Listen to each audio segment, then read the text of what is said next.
Hi guys, this is Bill from Spencer1984.com with another update to the Beverly Hills Cop Nova. And as you can see, I finally got some color on it. I went with Model Masters Nassau Blue, both because it's a close approximation to the Astra Blue that I think the movie car was intended to be, and because I've used the Model Master One Coat lacquer several times in the past and have always had good results with them. They go on nice and thin, they dry quickly, and generally the finishes on them have been very good. Now, that last point being less of a concern on this particular model, but the first two made it well worthwhile. So, also started in on some weathering, so we'll take a look at that.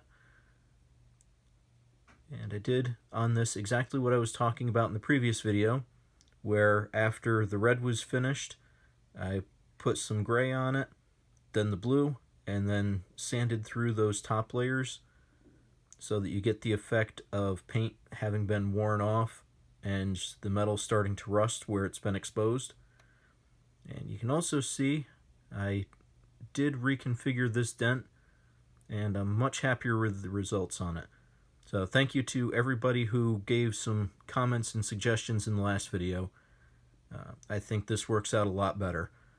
It is a little bit flat right here in the middle, but that's okay because once I put the trim on the car, that'll kind of show what that line is supposed to look like. Right.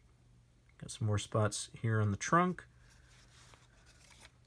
And this front fender and the door. So that's where that is now. So the next steps for this are going to be continued weathering. I'm going to be using a combination of paints, chalks, pastels, Tamiya weathering kits, anything and everything that I've used previously. For anybody that has seen my thinner Nova that I finished a few weeks ago, that was kind of a test bed for the techniques that I'm going to be using on this car. This car is just going to have more of them. I'm also going to be adding the vinyl top to it, which I'll be doing using masking tape like I did on the Half-Life 2 Charger. And then once all that is done, I'll be able to put the trim on it, including the bumpers and the grille, door hardware, give it another dull coat, blend everything together, and I'll be on to final assembly for it.